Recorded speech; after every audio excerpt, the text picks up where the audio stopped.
कायम रहेगा। ਸਾਡੇ ਨਾਲ ਸਾਡੇ ਸੀਨੀਅਰ सहयोगी ਜਿਹੜੇ ਨੇ प्रमोद शर्मा जी ਉਹ ਵੀ जुड़ गए ਨੇ। प्रमोद शर्मा जी, हरियाणा और नाल ही जम्मू कश्मीर दोवां दी एग्जिट पोल ਜਿਹੜੇ ਨੇ ਉਹ ਸਾਹਮਣੇ आ गए ਨੇ। ਕੀ ਲੱਗਦਾ है कि कांग्रेस ਦਾ रिवाइवल ਜਿਹੜਾ है ਉਹ हो सकता है, क्योंकि एग्जिट पोल ਦੇ ਵਿੱਚ ਦੋਵੇਂ ਥਾਵਾਂ ਤੇ कांग्रेस ਦੀ सरकार बनती हुई नजर आ रही है। देखिए, जहाँ तक हरियाणा का सवाल है तो लगभग सभी जो एग्जिट पोल के जो एजेंसियों के सर्वे आए हैं उसमें ये साफ है कि 44 से 54 सीटें तक कांग्रेस की आ सकती हैं, संख्या बढ़ भी सकती है। तो कहीं ना कहीं हरियाणा का एक ट्रेंड रहा है। पिछले 20 सालों में अगर जाएं तो 10 साल से बीजेपी की सरकार चल रही है, 2024 से तक चली 2014 से, और 2004 से 2014 तक कांग्रेस की 10 साल सरकार थी जिसमें भूपेंद्र सिंह हुड्डा मुख्यमंत्री थे। उसके पहले जो इंडियन नेशनल लोकदल की सरकार रही जिसमें ओम प्रकाश चौटाला चीफ मिनिस्टर थे। तो अब आप देखिए कि INLD जो चुनाव लड़ी है हरियाणा के अंदर, वो पिछले 20 साल से सत्ता चाह रही है। और जिस तरह के चुनाव में नतीजे आएंगे या एग्जिट पोल जो कहता है वो ये कह रहा है कि कांग्रेस के ऊपर लोगों का ज़्यादा भरोसा रहा है, या कहिए कि एंटी इनकम्बेंसी थी। बीजेपी को भी ये बात अच्छी तरह से मालूम थी।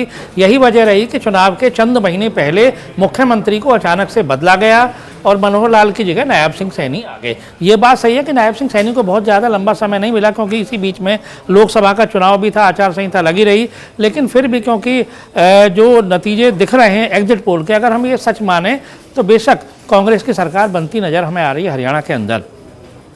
जहाँ तक जम्मू कश्मीर का सवाल है तो जम्मू कश्मीर में 90 सीटें हैं हरियाणा के बराबर, तो वहाँ 47 सीटें आती हैं कश्मीर से और 43 सीटें आती हैं जम्मू संभाग से।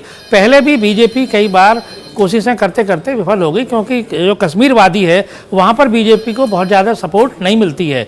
और अभी भी जो वहाँ पर सिचुएशन है तो नेशनल कॉन्फ्रेंस और कांग्रेस मिलकर एक बहुमत की ओर बढ़ते नज़र आ रहे हैं। लेकिन एग्जिट पोल ये बता रहे हैं कि पूर्ण बहुमत की सरकार नहीं आएगी। तो ऐसे में जो निर्दलीय हैं, जहाँ इंजीनियर राशिद की पार्टी है और PDP जैसे दल हैं, तो वो कहीं ना कहीं एक महत्वपूर्ण भूमिका आगे निभा सकते हैं। तो ये ज़रूर है, जैसा कि नितिका जी ने कहा, कि कांग्रेस जम्मू कश्मीर में भी अच्छा प्रदर्शन करेगी और नेशनल कॉन्फ्रेंस के साथ मिलकर सरकार बनाने की स्थिति में आ सकती है।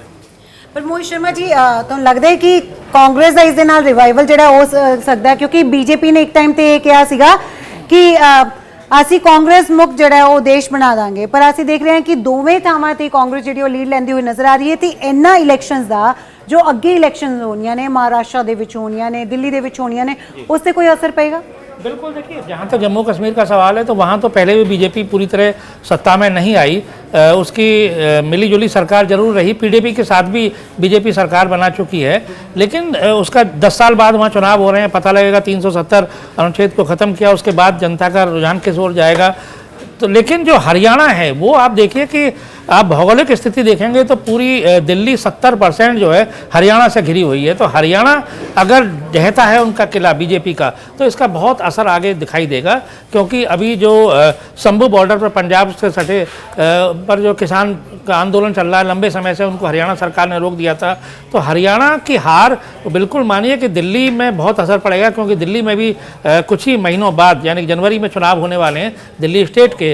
और चाहे गुड़गांव हो, फरीदाबाद हो, सोनीपत हो, ये सब हरियाणा के जो इलाके हैं वो सब दिल्ली से जुड़े हुए हैं। और हरियाणा के हज़ारों लाखों लोग रोज़ दिल्ली जाते हैं और दिल्ली के लोग हरियाणा आते हैं। तो हरियाणा की अगर हार होती है बीजेपी की तो निश्चित तौर पर इसका फ़र्क आगे आने वाला पड़ेगा। हालांकि बीजेपी ये कह सकती है कि 10 साल से हम सत्ता में थे, उसके पहले भी 10 साल कांग्रेस में रही, 10 साल हमने उसको बाहर रखा। लेकिन ये ज़रूर है कि राहुल गांधी और कांग्रेस ने बहुत ही मैच्योर, उसको कहिए कि मैच्योर तरीके से, परिपक्वता के साथ हरियाणा का चुनाव लड़ा है। उनकी पूरी लीडरशिप एक साथ दिखाई दी। जरूर कुमारी शैलजा शुरुआती दौर में दूर रही थी प्रचार से, लेकिन बाद में उनको खुद राहुल गांधी ने पहल करके उनको भेजा मल्लिकार्जुन खड़गे के पास। वहाँ उन्होंने निर्देश दिए पार्टी अध्यक्ष के तौर पर। उसके बाद शैलजा फिर हरियाणा में लगातार प्रचार में दिखाई दी। जहाँ तक मुख्यमंत्री के सवाल को लेकर ये उठाया जाता है सवाल विरोधियों द्वारा कि भाई वहाँ कांग्रेस में खुद ही मुख्यमंत्री पद के कई दावेदार हैं, तो ये एक हर पार्टी के अंदर इस तरह का रहता है।